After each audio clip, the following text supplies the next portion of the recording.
女人惊恐地躲在树上，不敢发出一丁点声音，因为脚下有2只可怕的丧尸正在四处游荡。看着丧尸远去的背影，女人庆幸自己终于逃过一劫。可倒霉的是，树上竟然有一窝鸟蛋，并且鸟妈妈偏偏在此刻赶回了家，以为人类要偷她的孩子。为母则刚的乌鸦挥动翅膀，想要赶走入侵者。2只丧尸很快听到了动静，虽然女人及时弄死了乌鸦，但她的位置已经暴露。一只丧尸迅速爬了上来，女人只能选择绝地求生，拿起一根树枝一跃而下，直接插死了下面的丧尸，接着抓住机会赶紧逃命。而树上的那只丧尸又跳了下来，紧跟在女人身后疯狂追赶。慌不择路的她逃到一条绝路，身后的丧尸步步紧逼。看着脚下悬空的血块，女人做出了一个大胆的决定。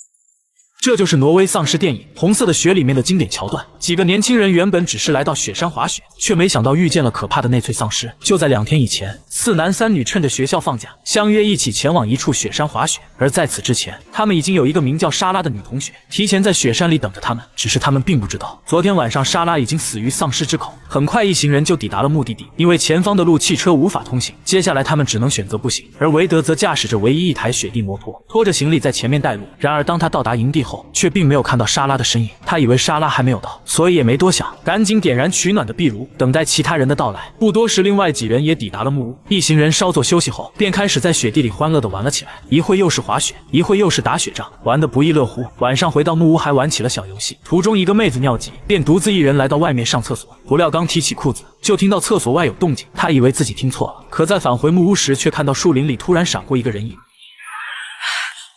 女孩赶紧跑回去把此事告诉其他人，结果并没有人相信，或许只是一些小动物。罗伊直接打开门查看，也没有发现所谓的人影。但就在他返回木屋时，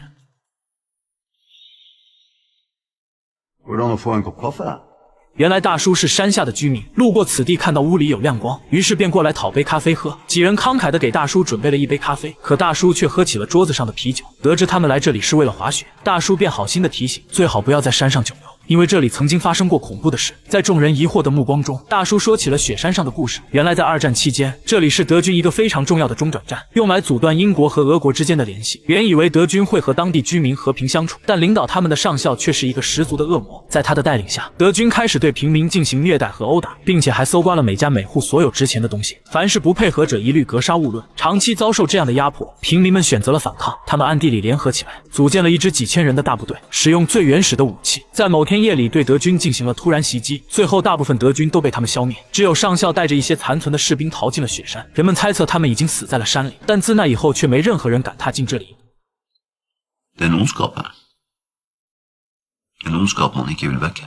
大叔的意思很明确，这里不是他们应该待的地方。可善意的警告换来的却是几人的嘲笑，显然他们并不相信大叔的话。话已至此，大叔也不想过多言语，穿上外套就离开了木屋。他回到自己的营地，正悠闲地吃着晚餐，外面却突然传来一响。大叔立刻变得警觉起来，拿着武器就走出帐篷。没想到手电筒刚照向前方，就看到了一只丧尸，还没来得及做出任何反应，大叔就被丧尸一个闪现抹了脖子。他强忍着最后一口气躲进帐篷，可丧尸却不给他任何喘息的机会，直接扑上去一顿疯狂输出。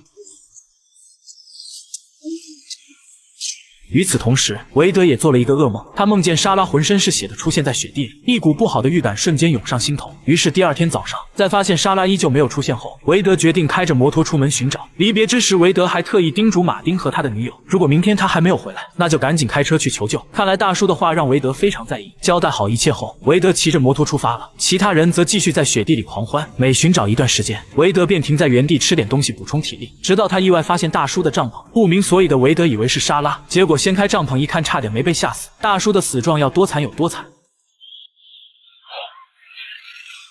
看到地上有脚印，韦德并没意识到危险，反而跟着痕迹追了上去。可一路追了几个山头，他都没有发现任何人影，只能一边寻找一边呼喊莎拉的名字。不料这时却一脚踩空，不慎掉入了一个洞穴。而在木屋这边，玩累了的几人开始准备晚餐。小胖在地板下拿啤酒时，意外发现了一个木盒，没想到这看似普通的木盒里面竟然装满了宝藏。金币上面写着1942，刚好是2战时期的东西，放到现在更是价值不菲。这个发现让所有人兴奋不已，已经开始商量该怎么分，幻想着以后的奢华生活。几瓶啤酒下肚，小胖顿感尿意来袭，独自一人来到外面上厕所，身上的金币却掉在了地上。看着出门的小胖，女人也紧随其后。在小胖准备一泻千里时，直接打断施法，坐在了他的身上。在酒精的作用下，两人顶着天寒地冻开始深入交流。5秒钟过后，小胖满意的回到了木屋，只留下女人独自在厕所继续方便。殊不知危险正在慢慢靠近，地上的金币被一只枯手捡了起来。女人正要起身离开，就看到一张恐怖的。他还以为是小胖的恶作剧，不料下一秒，女人艰难地从粪坑里爬出来，身上全是奥利给，腹部也严重受伤。她大声呼喊救命，可同伴刚听到求救声，一道黑影就瞬间掳走了女人。等他们打开门查看时，外面已经看不到任何人影。在呼喊了几声也没有得到回应后，众人意识到了不对劲，随即拿着一把喷子出门分头寻找。可他们找遍了厕所和木屋周围都没有发现女人的踪迹。寻找无果的几人回到木屋，正商量接下来要不要扩大搜索范围。站在窗边的玛丽却突然看到了女人的脑袋。直到这时，大家才意识到外面有恐怖的东西。为了防止对方破门而入，他们赶紧用家具堵住所有门窗，每人还拿了一把尖刀防身。所有人惊恐地看向窗外，2只身穿德军军装的丧尸随即出现，木屋根本就挡不住他们的进攻。混乱中，小胖不慎被抓住，其他人试图救人却为时已晚，只能眼睁睁地看着他被拖走。小胖的死让他们得以暂时安全，4人胆战心惊地坚持到天亮。马丁觉得不能继续坐以待毙，这样下去迟早会被丧尸吃掉。于是大家经过商量，准备离开这里，担心外面有丧尸，他们决定分头行动。2个妹子去开车求助，马丁和罗伊则留在原地等待韦德，同时制造动静帮他们引开丧尸。此时韦德终于从昏迷中醒了过来，并且挖开雪堆来到了外面，但他又马上制作了一个火把，点燃火把再次进入了洞穴，因为他发现这里有人类的痕迹。果然，当他深入洞穴深处，立马就发现了异常，地上放着很多2战时期的德军装备。看来大叔的故事是真的，而他苦心寻找的沙拉已经被丧尸杀死，做成了还没来得及伤心，身后突然出现一只丧尸，一脚就将韦德从山洞里踹了出来。看着一只身穿德军军装的丧尸出现在眼前，韦德被吓得目瞪口呆，刚要起身准备开溜，却再次被丧尸扑倒在地，一人一尸瞬间扭打在一起。丧尸一口下去咬了一嘴羽绒，韦德倒反天罡反咬一口，竟然咬了丧尸一块腐肉，接着顺势夺过对方的钢盔，迅速起身发起反击。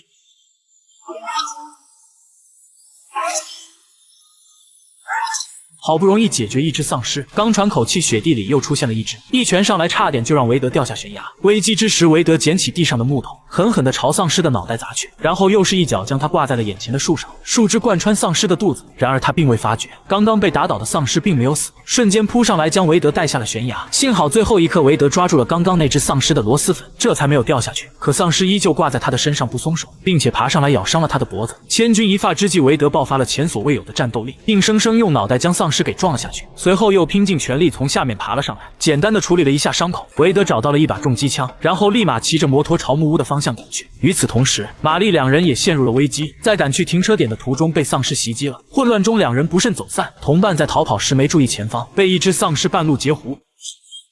等到他从昏迷中醒来，惊恐地发现自己变成了自助餐，迷迷糊糊地看见丧尸正在掏螺蛳粉。凭借着最后一口气，女人悄悄拿走丧尸身上的手雷，在临死之前带走了2只丧尸。这一幕被不远处的玛丽目睹，巨大的爆炸声也引起了丧尸大军的注意。手拿望远镜的家伙正是上校，在他的命令下，2只丧尸循着痕迹开始追踪玛丽。玛丽灵机一动，躲在一棵树上，丧尸很快出现在脚下，她不敢发出一点动静。可倒霉的是，树上竟然有一窝鸟蛋，并且鸟妈妈刚好在此刻回家，以为人类要偷她的蛋，对着玛丽就是一顿输出。2只丧尸听到了动静，虽然玛丽及时弄死了乌鸦，但她的位置已经暴露。一只丧尸迅速爬了上来，绝境之下，玛丽只能选择硬刚，拿起树枝一跃而下，还顺带杀死了下面的丧尸。玛丽抓住机会赶紧逃命，而树上的那只丧尸也追了上来。慌不择路的她逃到一条绝路，身后的丧尸步步紧逼，看着脚下悬空的血块，玛丽做出了一个大胆的决定。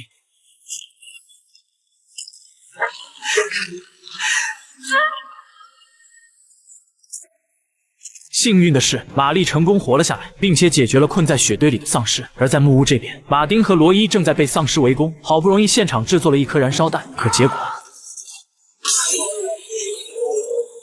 眼看木屋被大火吞噬，2人只能选择转移阵地，逃到了隔壁的仓库。这里的工具应有尽有，2人瞬间有了底气。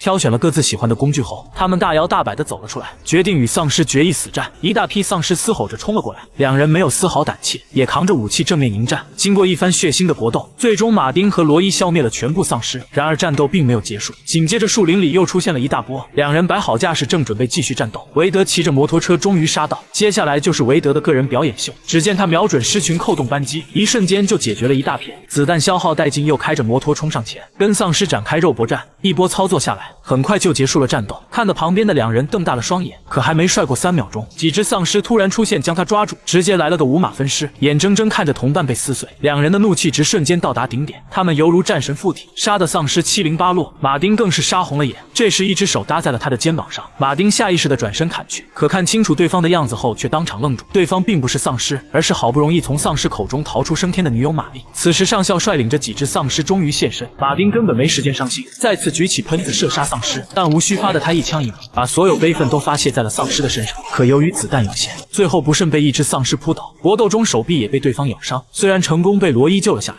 但根据他看丧尸电影的经验，一旦被丧尸咬伤也会变成他们的同类。于是为了活命，只能断臂求生，还忍着剧痛给伤口做了消毒处理。但万万没想到，脚下竟然藏着一只老六。马丁瞬间暴怒，杀死丧尸给小弟报仇。只是这个部位根本没法切掉，罗伊也劝他别冲动，先解决眼前的麻烦再说。两人以为只剩下上校2对1完全有把握，可随着对方一声怒吼，形势再次发生转变。雪地里隐藏着无数丧尸，在上校的召唤下纷纷苏醒。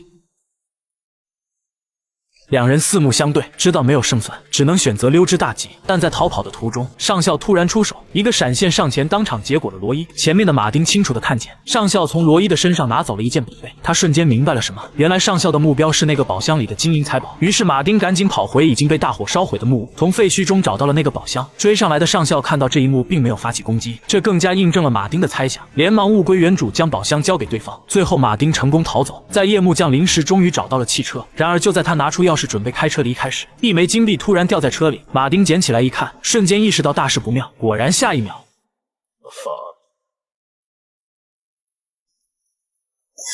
最终一行人全部被灭。作为一部丧尸电影，红色的血非常值得一看，除了有惊险刺激的丧尸追逐战，还出现了不少让人忍不住发笑的黑色幽默片段。虽然一群年轻人外出冒险的故事比较老套，但奈翠与丧尸相结合的创意是真的有搞头。同时电影也在告诉我们一个道理，不是自己的东西最好别贪心，否则会引来不必要的麻烦。